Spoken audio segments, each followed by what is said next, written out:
Viewers इस programme में तुहाडा स्वागत है जी। डॉक्टर साहब साडी अगली ईमेल लंडन यूके तो वीर बख्शीश सिंह कालो जी दी है। इन्हां नूं प्रोग्राम सच बहुत चंगा लगता है। इन्हां दा कहना है कि प्रोग्राम सुनदियां पता ही नहीं लगता कदों 1 घंटा बतीत हो जाता है। इन्हां ने दिल्ली सिख गुरुद्वारा प्रबंधक कमेटी के प्रधान सरदार मनजीत सिंह जी के वालों पिछले दिनी एक रेडियो प्रोग्राम में दिते इंटरव्यू का हवाला दिता है। इस इंटरव्यू में मनजीत सिंह ने कहा है कि मैं हिंदुस्तानी हाँ, संत भिंडरांवालियां नूं मेरे तो ज़्यादा कोई नहीं जानता। ਉਹ धार्मिक व्यक्ति सन पर उन्होंने कांग्रेस ने अपने जाल में फसा लिया। संत भिंडरांवालियां ने अपनी जिंदगी में कभी भी खालिस्तान की मंग नहीं की। डॉक्टर साहब मनजीत सिंह के बयान का सच की है जी? डॉक्टर साहब सब तो पहला तो वीर बख्शीश सिंह कालों जी का बहुत बहुत धन्यवाद। उन्होंने सानू लंडन यूके तो लिखे जी। उन्होंने प्रोग्राम सच्चो साई की तारीफ की है। उन्होंने लगता है भी 1 घंटा प्रोग्राम भी बहुत थोड़ा है जी, वक्त जिहड़ा होर होना चाहिए जी।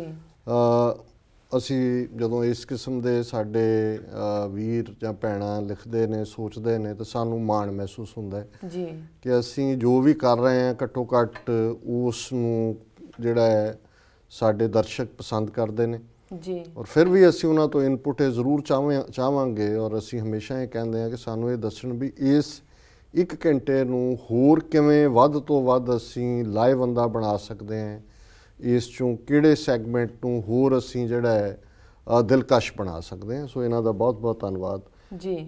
जिहड़ा सवाल इन्हां ने पुछिआ है इनफैक्ट पिछले 2 दिन तो यही सारे सोशल मीडिया ते पंथक जी मीडिया चर्चा का विषय, क्योंकि मनजीत सिंह जी के जथेदार संतोख सिंह दा लड़का है जी और हुण ये अजकल दिल्ली सिख गुरुद्वारा प्रबंधक कमेटी का प्रधान है जी। जथेदार संतोख सिंह का पिछोकड़ एक बड़े गरीब किरती परिवार दे नाल और इसने अपने सियासी जीवन की शुरुआत दिल्ली के चांदनी चौक एरिए एक बड़ी छोटी जी 8 फुट बाई 8 फुट की दुकान कई साल एक कछहरे सी के, क्योंकि कछहरे भी हर दर्जी का सीना काम नहीं होंदा, इहदी भी एक एक्सपर्टीज़ होंदी है जी जी बिल्कुल। सो इन्हां दी एक्सपर्टीज़ जिहड़ी है कछहरे सीना सी। सो और इन्हां दे कोल जिहड़ा है कछहरे सवाण लई लोग जिहड़े दिल्ली दे विच जदों सिख खास तौर ते 47 तो बाद वड्डी गिणती च पश्चिमी पंजाब चों सिख आए जी। सो यही इन्हां दा किੱਤਾ सी, पर उन्हां दा पंथक जज्बा सी, सिख माइंड सी जी। ते हौली हौली हौली सियासत दे विच अकाली सियासत च इन्हां ने पैर रखना शुरू कीता जी। फिर मास्टर तारा सिंह दे नेड़े चले गए, क्योंकि एक जमाना सी कि जदों पंजाबी सूबे का मोर्चा जे एक वेले अकाल तख्त साहब तो चल रहा सी ते पैरलल सीसगंज दिल्ली तो भी चल रहा सी जी जी। उस वेले जथेदार रछपाल सिंह जिहड़ा कि वो बाद दे विच बिल्कुल ही टाउट बने, अजकल भी हैगा मेरे ख्याल है जी। तो वो मास्टर दल के नाँ थले वो बिल्कुल टाउट ही करदा है। पर उन्हां जमानिਆਂ च रछपाल सिंह का बड़ा नाँ सी, दिल्ली सीसगंज दे विच वो जिहड़ा है उत्थों लीड करदा सी। सो ये बड़ा छोटे वर्कर टाइप संतोख सिंह ने अपना करियर शुरू किया, पर जदों फिर रछपाल सिंह की होम जिहड़ी है वो काबू तो बाहर हुई तो ये संतोख सिंह च थोड़ी बहुत पंथक भावना होने करके आम लोगों का इन्हें प्यार जित्या तो ये मास्टर तारा सिंह के नेड़े चला गया और इवें इन्हें अपना फिर हौली हौली हौली जदों दिल्ली गुरुद्वारा एक्ट बनया 1960वें के अखीर च जाके तो उस पीरीयड दे विच ये फिर दिल्ली गुरुद्वारा प्रबंधक कमेटी और वो सारे दे मुख डिसीजन मेकर चो आ गया जी। फिर उस पीरीयड ची, क्योंकि बेशक एक किरती कछहरे सीन वाले तो अपना शुरू काम किया सी जी। पर फिर एंबीशन इन्ना ज़्यादा वध गया कि समा पा के 70वें तक पहुँचते हैं ये कांग्रेस के बहुत नेड़े चला गया। संतोख सिंह इंदिरा गांधी के बहुत नेड़े चला गया जी। फिर जदों एमरजेंसी लगी संजय गांधी के बहुत नेड़े चला गया जी। जिवें हुण कैप्टन अमरिंदर सिंह जां दिल्ली सरकार ने चाहया सी कि जी परमजीत सिंह सरने का पंजाब दे विच भी लिया के इनू सिखां दे लीडर वजों उभारिया जाए, सरने दे फंक्शन पंजाब च इंटरफीरेंस पर गल चली नहीं। इवें ही संजय गांधी की यह डिजायर सी कि जथेदार संतोख सिंह नूं सिखां दा लीडर एस्टैबलिश किया जाए, पर पंजाब दे विच तां होना नहीं सी। जिहड़े भी इस किस्म का विकाऊ माल हुंदा है अल्टीमेटली वो एक्सपोज हो जाते हैं। हुण मैनूं बड़ी दिलचस्प गल लगी कि एक कांग्रेस की क्रिएशन जिहड़ी संतोख इहदे कोई शक नहीं है कि जथेदार संतोख सिंह पंथक भावना रखते रहे जी।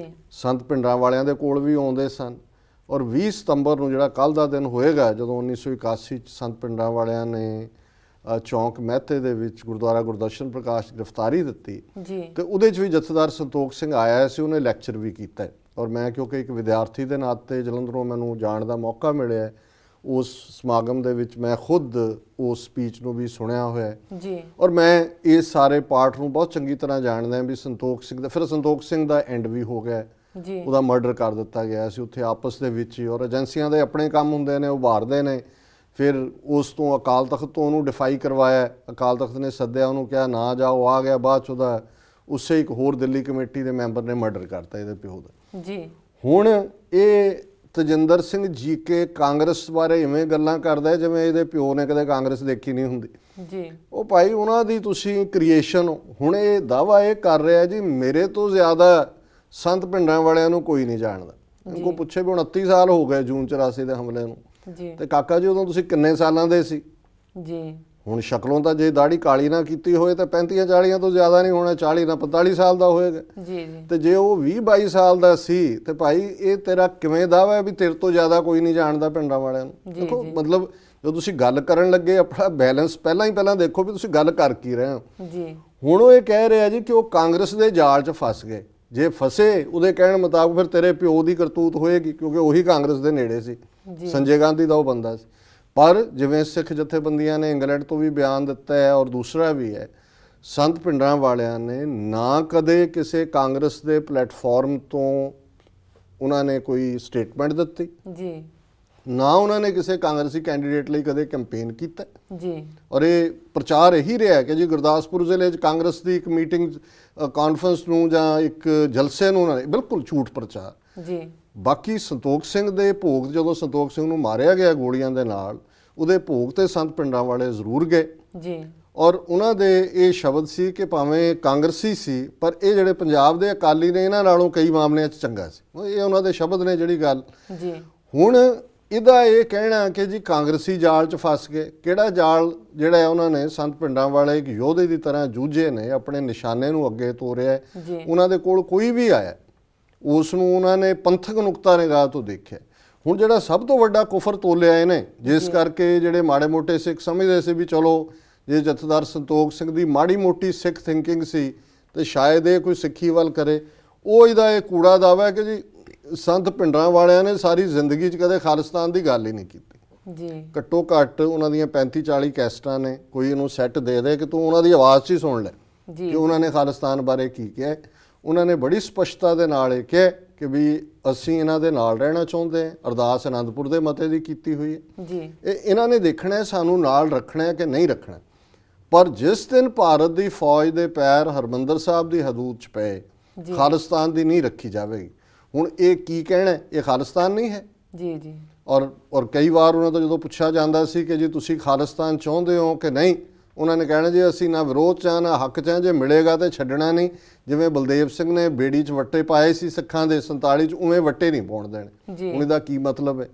ਤੇ ਹੁਣ ਇਹ ਕਹਿਣਾ ਹਿੱਕ ਠੋਕ ਕੇ ਕਿ ਜੀ ਮੈਂ ਤਾਂ ਹਿੰਦੁਸਤਾਨੀ, ਔਰ ਮੈਂ ਉਸ ਦੀ ਵੀਡੀਓ ਸੁਣੀ ਹੈ ਉਹਦੇ 'ਚ ਐਸਾ ਨਿਕੰਮਾ ਵੀ ਤੂੰ ਇਤਿਹਾਸ ਹੀ ਪੜ੍ਹ ਲੈ ਥੋੜ੍ਹਾ ਬਹੁਤ। ਹੁਣ ਉਹਦੇ 'ਚੋਂ ਕੰਪੇਅਰ ਕਰ ਰਿਹਾ ਹੈ ਕਿ ਜੀ ਦੇਖੋ ਸ਼ਾਹ ਆਫ ਈਰਾਨ ਜਦੋਂ ਈਰਾਨ ਦੇ ਵਿੱਚ ਕਾਬਜ਼ ਸੀ ਉਦੋਂ ਉਹਨਾਂ ਦੀ ਕਰੰਸੀ ਦੀ ਕਿੰਨੀ ਵੈਲਿਊ ਸੀ ਜੀ, ਤੇ ਜਦੋਂ ਉਹਨੂੰ ਕੱਢ ਦਿੱਤਾ ਅੱਜ ਈਰਾਨ ਦਾ ਕੀ ਹਾਲ ਹੈ ਉਹਨਾਂ ਦੀ ਕਰੰਸੀ ਦਾ। ਇਹਨੂੰ ਨਾ ਇਹ ਪਤਾ ਹੈ ਵੀ ਸ਼ਾਹ ਆਫ ਈਰਾਨ ਉਹ ਸਾਰੀ ਲੈਗੇਸੀ ਜਿਹੜੀ ਹੈ ਅੰਗਰੇਜ਼ਾਂ ਨੇ ਔਰ ਪੱਛਮੀ ਤਾਕਤਾਂ ਨੇ ਉਹਨਾਂ ਦੇ ਤੇਲ ਤੇ ਕੰਟਰੋਲ ਕਰਨ ਲਈ ਖੜੀ ਕੀਤੀ ਸੀ। 150 ਸਾਲ ਉਹ ਲੁੱਟਦੇ ਰਹੇ ਜੀ। ਈਰਾਨ ਦੇ ਲੋਕ ਜਾਗੇ, ਉਹਨਾਂ ਨੇ ਧਰਮ ਨੂੰ ਯੂਜ਼ ਕੀਤਾ, ਇਸਤੇਮਾਲ ਕੀਤਾ ਆਪਣੀ ਗੱਲ ਨੂੰ ਅੱਗੇ ਤੋਰਨ ਲਈ। ਉਹਨਾਂ ਕੋਲ ਕੋਈ ਚੋਇਸ ਨਹੀਂ ਸੀ ਕਿਉਂਕਿ ਸ਼ਾਹ ਆਫ ਈਰਾਨ ਇਹਨਾਂ ਦੀ ਕਠਪੁਤਲੀ ਸੀ ਪੱਛਮੀ ਤਾਕਤਾਂ ਦੀ।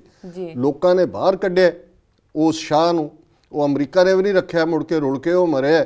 ਔਰ ਉੱਥੇ 1979-80 ਦੇ ਵਿੱਚ ਅੱਜ ਤੋਂ ਲਗਭਗ 33 ਸਾਲ ਪਹਿਲਾਂ ਇਸਲਾਮਿਕ ਰੈਵੋਲੂਸ਼ਨ ਦੇ ਥੱਲੇ ਅੱਜ ਈਰਾਨ ਦਾ ਲਿਟਰੇਸੀ ਰੇਟ ਇਸਲਾਮਿਕ ਜਗਤ ਨਾਲ ਕੰਪੇਅਰ, ਭਾਵੇਂ ਸੈਂਕਸ਼ਨਸ ਲਾਈਆਂ ਹੋਈਆਂ ਅਮਰੀਕਾ ਨੇ, ਉਹਨਾਂ ਦੀ ਇੱਕ ਬਿਲਡਿੰਗ ਬੈਂਕ ਦੀ ਨਿਊਯਾਰਕ ਦੇ ਵਿੱਚ ਵੀ ਇਹਨਾਂ ਦਿਨਾਂ ਦੇ ਵਿੱਚ ਇਹਨਾਂ ਨੇ ਅਟੈਚ ਕੀਤੀ ਹੈ, ਇਹ ਕਹਿ ਕੇ ਜੀ ਇਹਦੀ ਇਨਡਾਇਰੈਕਟ ਈਰਾਨ ਸਰਕਾਰ ਦੀ ਇਹ ਬਿਲਡਿੰਗ ਸੀ ਜੀ। ਇਸ ਸਭ ਦੇ ਬਾਵਜੂਦ ਈਰਾਨ ਇੱਕ ਸੱਭਿਅਤਾ ਦੀ ਤਰ੍ਹਾਂ ਖਲੋਤੇ ਨੇ, ਪੱਛਮ ਦੇ ਖਿਲਾਫ ਵੀ ਪ੍ਰੋਗਰੈਸ ਵੀ ਕਰਦੇ ਨੇ, ਸਰਵਾਈਵ ਵੀ ਕਰ ਰਹੇ ਨੇ।